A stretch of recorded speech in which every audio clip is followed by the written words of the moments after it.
El COVID-19 no es la primera pandemia con la que nos enfrentamos. La ciencia ya luchó contra otro gran monstruo. Aquella otra pandemia, la de los años 80.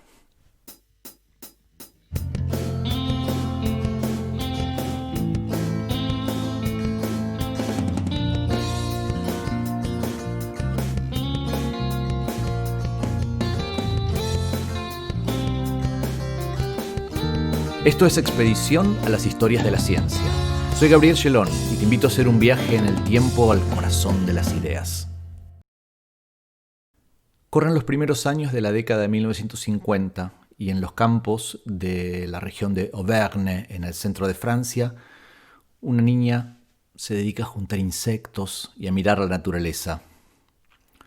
Poco sabe que en algunas décadas nos daría las herramientas para frenar la gran epidemia de los 80.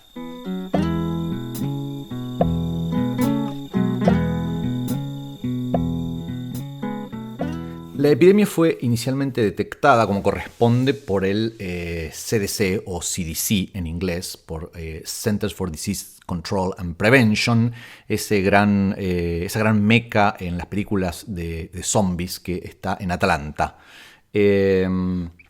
Y donde se estudian todos los casos de los estudios poblacionales de enfermedades. La epidemiología, por supuesto, no solamente trata de las enfermedades infectocontagiosas, sino también como muchísimas otras cosas que afectan a poblaciones, como pueden ser epidemias de obesidad o de diabetes, que no son enfermedades que se contagian. Pero obviamente tiene un ojo muy puesto todo el tiempo en estas otras cosas que se pueden propagar como un reguero de pólvora y realmente ser potencialmente muy, muy peligrosas para la sociedad en su totalidad.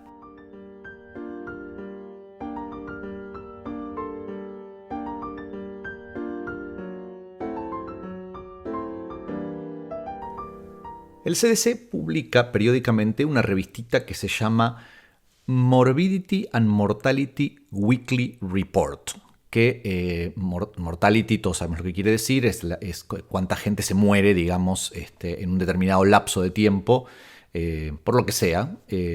Y morbidity es cuánta gente se enferma en un determinado lapso de tiempo. Nosotros estamos acostumbrados ahora a tener en COVID-19 reportes o informes diarios, tanto de mortality, cuánta gente se murió de COVID-19, como de morbidity, cuánta gente está dando positiva al test de COVID-19.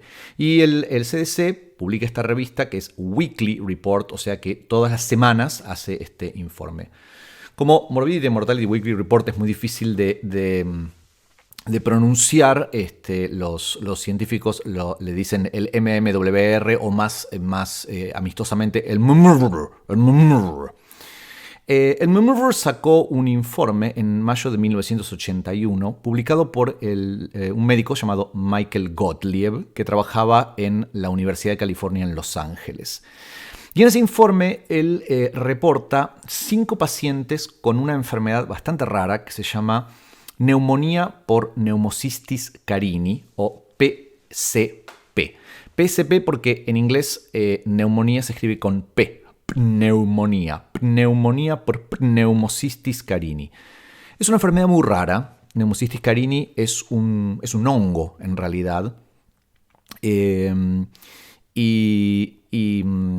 que no afecta, es muy muy extraña, afecta generalmente a personas que son muy muy muy viejitas o que tienen un tratamiento prolongado con corticoides, por ejemplo, porque tienen alguna enfermedad crónica inflamatoria como artritis, o gente que acaba de recibir la donación de un órgano.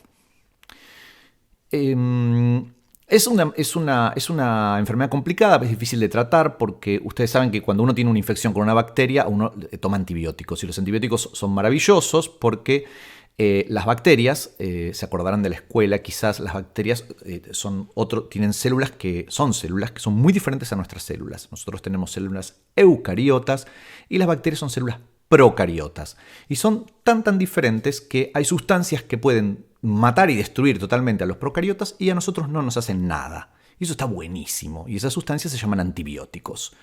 Ahora, Pneumocystis carini, siendo un hongo, tiene células eucariotas como las nuestras, con lo cual los antibióticos no le hacen nada. Entonces es bastante difícil de tratar y se trata con una droga muy especial que se fabrica específicamente para tratar PSP, que se llama pentamina.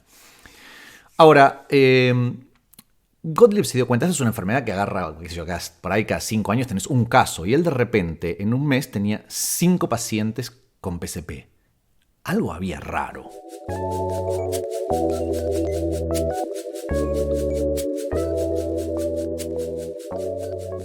Sus pacientes además eran todos varones, muy jóvenes, eran todos homosexuales y sexualmente activos. Y por sexualmente activos quiero decir que eran sexualmente muy activos, más allá de la norma. Una persona en la cultura occidental en promedio tiene en toda su vida tiene relaciones sexuales con 10 personas diferentes. Y estos pacientes del Dr. Gottlieb manifestaban que tenían relaciones sexuales con 2 personas diferentes cada fin de semana, lo cual quiere decir que más o menos en un año podían tener 100 encuentros con personas diferentes y a lo largo de toda una vida más de 1000 encuentros. Y eso es una promiscuidad intensa. Además, todos estaban infectados por un virus muy extraño que se llama citomegalovirus y todos tenían una infección en las mucosas genitales que se llama candidiasis. Candida es un microorganismo que hace que te pique y es bastante hinchaquinotos.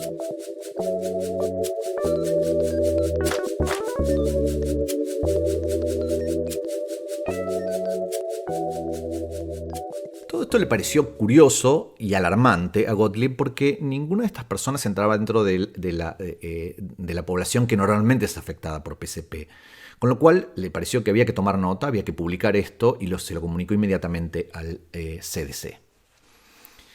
Un mes después, en julio de 1981, otro doctor, Alvin Fredman Kien, que era un dermatólogo, identificó entre sus pacientes de Nueva York y de California a 26 personas que tenían una enfermedad muy rara llamada sarcoma de Kaposi, que es un tipo de cáncer en realidad, un cáncer de la piel. Él era dermatólogo, y también es una enfermedad extremadamente rara que afecta con más frecuencia a ciertos grupos étnicos, como por ejemplo los judíos ashkenazí.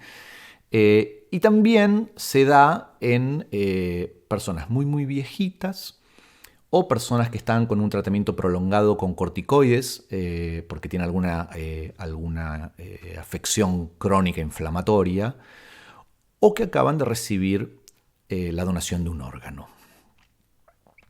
¿Y qué perfil tenían sus 26 pacientes? Eran todos hombres, eran todos homosexuales, todos eran sexualmente hiperactivos, tenían citomegalovirus y también en muchos casos candidiasis. Y lo que era muy más preocupante, algunos de ellos también tenían PSP. Es decir, 2 enfermedades extremadamente raras que ahora ocurrían de manera concurrente. Esto realmente era preocupante y seguramente motivó para que el CDC apretara el botón amarillo. El CDC inmediatamente constituyó un grupo específico para empezar a investigar qué era lo que estaba pasando.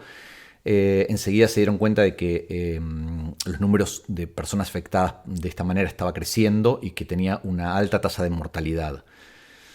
Además, se empezaron a dar cuenta de lo siguiente. ¿Qué tenían en común todas estas personas que tienen ese tipo de enfermedades? Bueno, los corticoides son sustancias que suprimen el sistema inmune.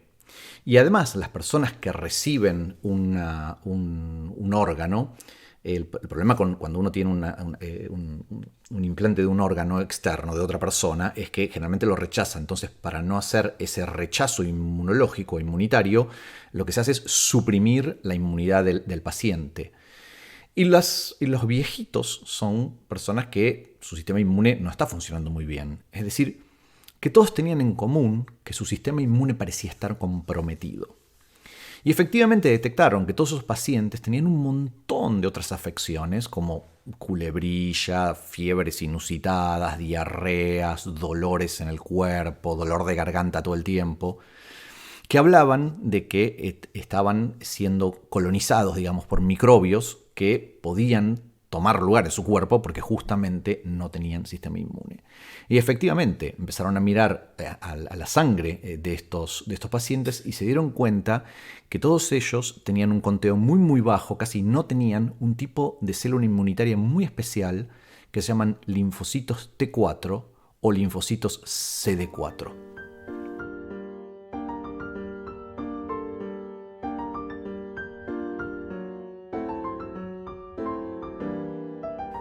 Los linfocitos T4 son muy muy importantes porque en el sistema inmune tiene muchísimas partes, muchísimas células que juegan distintos roles en el sistema inmune. Muchas células están detectando si estamos siendo atacados por agentes extraños. Y esas células confluyen, están generalmente en la piel, en la parte van migrando por el cuerpo, pero confluyen en los ganglios linfáticos. Son esas cositas, esas bolitas que cuando estamos enfermos en el cuello se nos ponen como más duras y más grandes y nos duelen. Y ahí se comunican con los linfocitos T4. Y son los linfocitos T4, o también llamados CD4, que son los que alertan a todas las demás células del sistema inmune, diciéndoles, acá está pasando algo, señoras y señores, y monta la respuesta inmune. Quiere decir que sin células T4, el sistema inmune no puede advertir, no se puede encender, no se puede activar y por lo tanto todo el resto, aunque todo el resto esté funcionando, no hace nada. Es como si no se enterase de que estamos siendo infectados.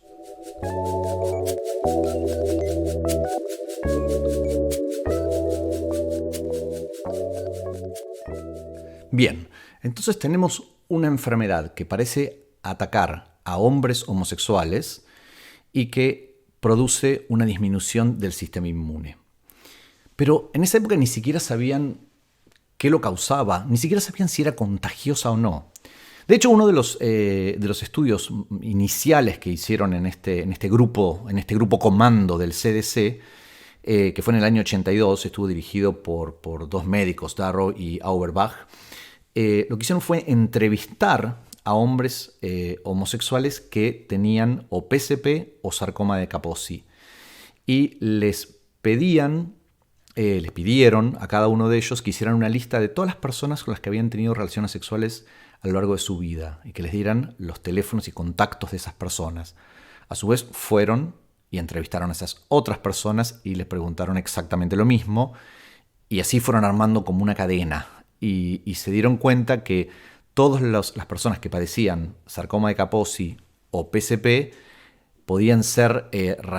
habían tenido contacto alguna vez con alguna otra persona que había tenido también sarcoma de Kaposi o PSP, o a veces habían tenido contacto con alguien que no había desarrollado ningún síntoma, pero que sí había tenido relaciones sexuales con otra persona que sí había tenido los síntomas.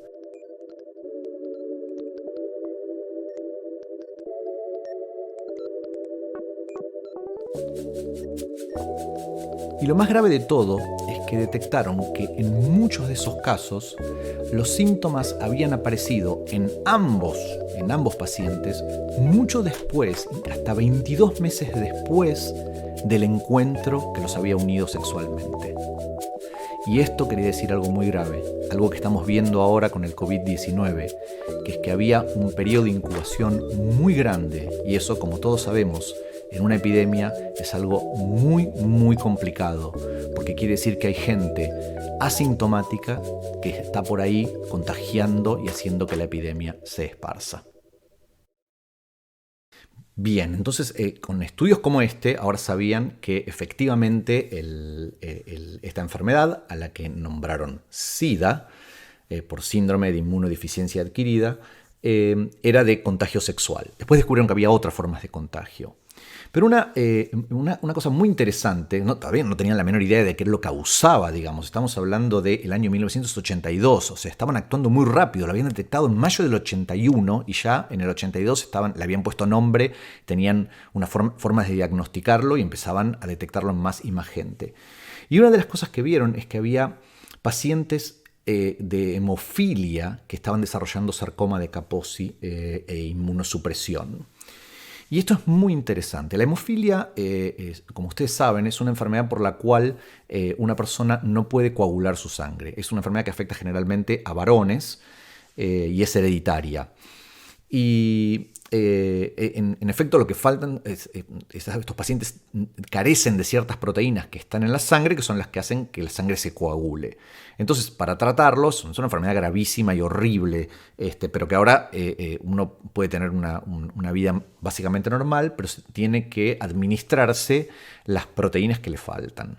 Esas proteínas se sacan de plasma sanguíneo de una persona que sí puede coagular. Entonces, lo que se hace es, como uno tiene que inyectarse después, un paciente va a tener que inyectarse, es muy importante que ese producto, digamos, ese medicamento, no contenga bacterias.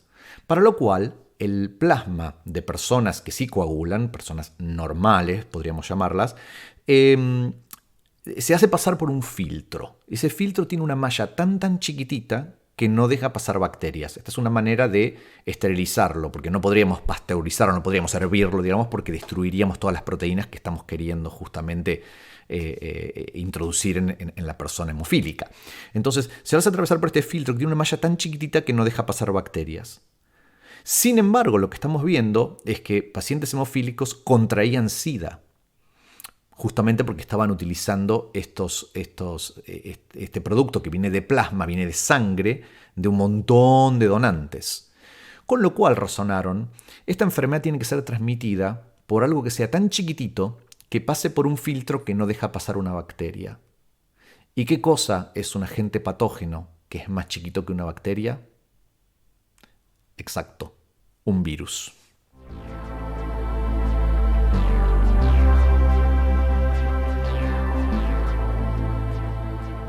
Ahora que ya tenían una buena sospecha de que el SIDA estaba causado por un virus, tenían que tratar de encontrar ese virus. Y en esa época, en los 80, los únicos virus que se sabía que podían afectar al sistema inmune, en particular al linfocitos T4, era lo que se conocen como retrovirus, que son virus bastante particulares cuya información genética está hecha de ARN.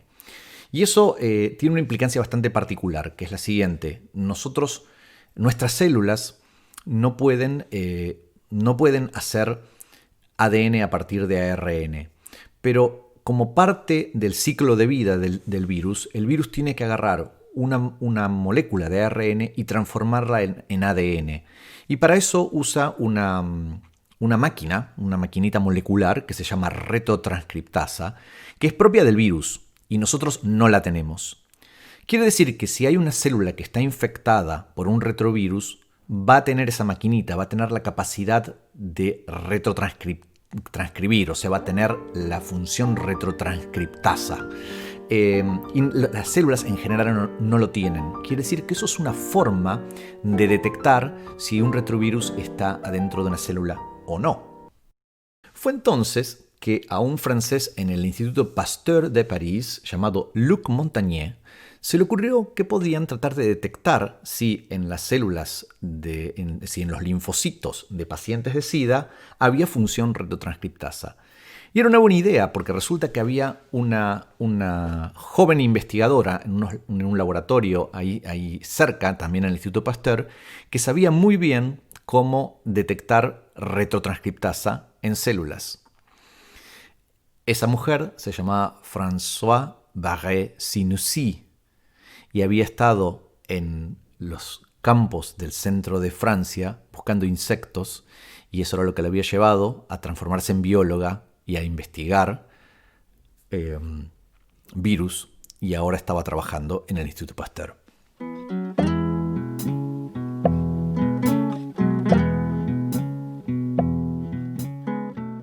Pero no era tan fácil porque había un problema. O sea, uno quiere detectar un virus que está dentro. El virus se está morfando, se está comiendo, se está devorando los linfocitos T4 de los pacientes con SIDA. Pero ya vimos que en realidad los pacientes con SIDA, justamente por la acción seguramente del virus, no tienen linfocitos T4 o tienen muy pocos linfocitos T4. Con lo cual, buscar un paciente con SIDA y sacarle sangre no íbamos a detectar nada. Entonces a Montagnier se le ocurrió que lo que podían hacer era encontrar algún paciente que estuviera en las primeras etapas y apostar a que se le estaba por desarrollar el SIDA. Y entonces encontraron a un paciente, un tal Frédéric Bruguière, que era un diseñador de moda. Y entonces que tenía los ganglios, tenía lo que se llama adenopatía, que es decir, sus ganglios estaban como pelotas de tenis, muy inflamadas, y entonces le sacaron sangre a este paciente, aislaron sus linfocitos T4 y François Barré-Sinoussi utilizó sus técnicas y encontró en efecto que había actividad retrotranscriptasa.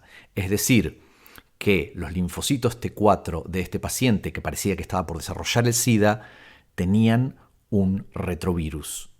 Y así fue como Montagnier y Barré-Sinoussi encontraron lo que más tarde se apodó virus de inmunodeficiencia humana.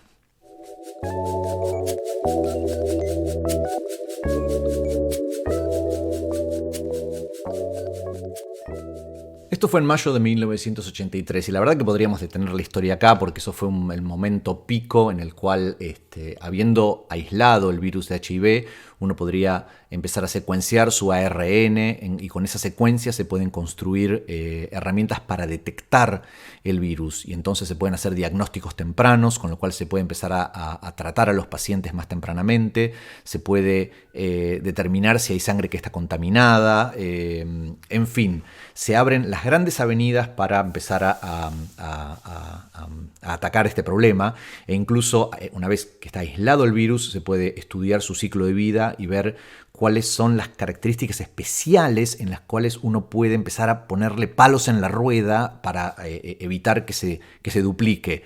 En otras palabras, entender su ciclo de vida y poder entonces atacarlo.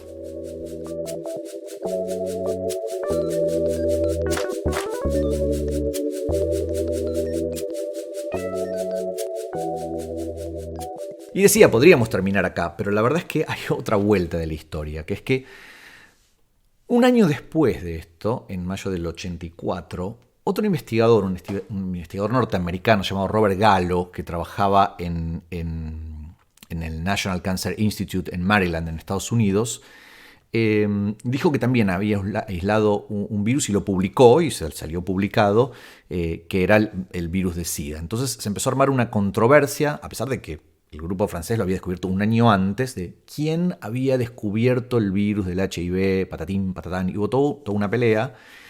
Y finalmente se determinó que en realidad Gallo había secuenciado la misma cepa, la misma secuencia, que las muestras que Gallo había utilizado venían del mismo diseñador de modas francés, o sea, que habían analizado Barré-Sinoussi y Montagnier. Es decir, Montagnier y su equipo le habían mandado muestras a Gallo en Maryland y él había analizado esas, lo cual probaba sin lugar a dudas que la prioridad la habían tenido los del grupo francés.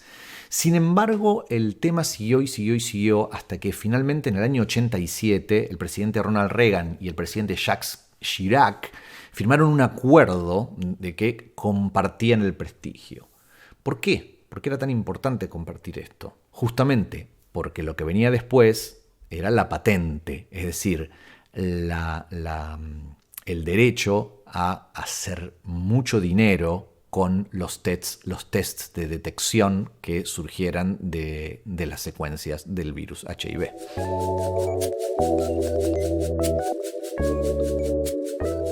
Uno se puede preguntar qué tienen que ver dos presidentes con la comunidad científica. La comunidad científica en general decide sus propias cosas sin interferencia de los políticos. Y de hecho la comunidad científica en el 2008 le otorga a Luc Montagnier y a François Barré-Sinoussi el premio Nobel por haber descubierto el virus del SIDA. Galardón del cual no participó Robert Gallo porque fue determinado por la Academia Suecia que no correspondía, que los verdaderos descubridores eran justamente los del grupo francés.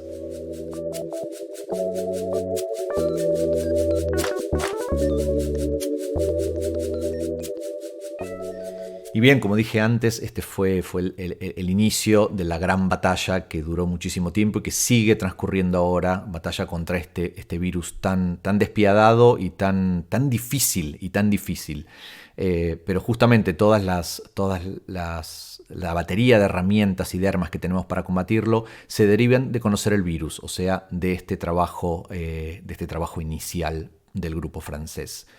Y ellos siguen trabajando, y de hecho Barré-Sinoussi sigue trabajando en SIDA y coordina equipos tanto en Francia como en Vietnam y en Camboya.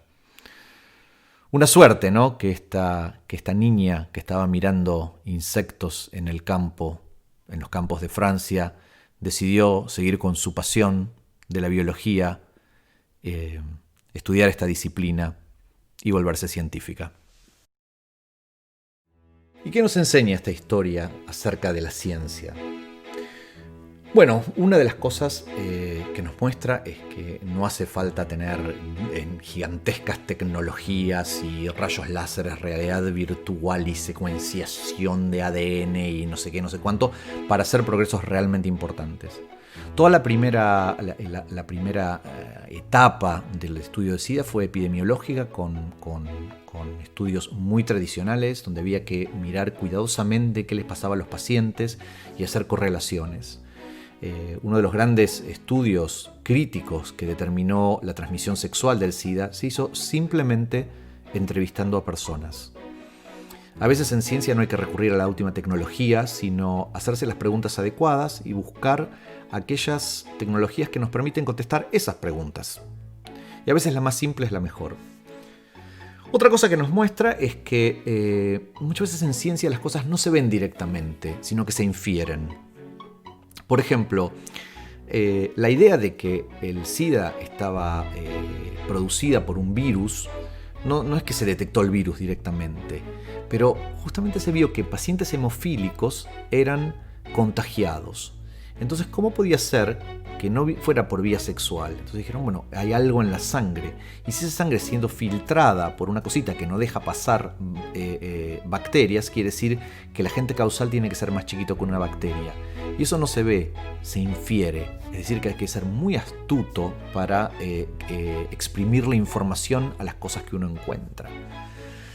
Y lo último que vemos es que los intereses los intereses económicos y las luchas por poseer el conocimiento, digamos, y usufructuarlo, también ocurren en el seno de la ciencia y también afectan a los científicos. Y esto, en el caso del SIDA, llegó a ser un problema internacional, digamos, una lucha entre los Estados Unidos y Francia por detentar una patente muy, muy importante. Pero por suerte también vemos que la comunidad científica respaldó los valores propios de la ciencia, dándole el crédito que merecían al grupo francés por haber descubierto antes que el grupo norteamericano el virus que causa el síndrome de inmunodeficiencia adquirida. Y lo otro que vemos, al igual que lo vemos en esta época que nos toca vivir con el COVID-19, que la ciencia es útil, que la ciencia nos brinda herramientas para luchar contra algunas de las cosas que afectan nuestras vidas y que debemos confiar en que la ciencia nos va a brindar esas herramientas y esas respuestas. Este es un proyecto de Expedición Ciencia. Puedes ayudarnos a seguir contando historias y a que más chicos y chicas puedan sumarse a esto que tanto nos apasiona entrando en www.expedicionciencia.org.ar. Ahí también vas a encontrar imágenes y bibliografía de cada historia y también material para usar estos podcasts en el aula. Detrás de este podcast estuvieron en la producción Renata Di Tullio, en el contenido Jimo Pereira, Fran Weitzman, Manu Fernández y Emma González. En la música Valen Pérez y Santi Di Tullio. Y en la gráfica Pau González Chicó y Juan Iribarren.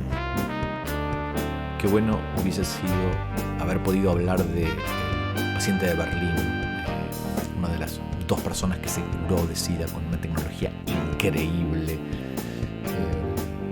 o del desarrollo de drogas antirretrovirales o de la labor de David Ho, inventor del cóctel antirretroviral que ha salvado a tantas personas. Pero bueno, todo no se puede.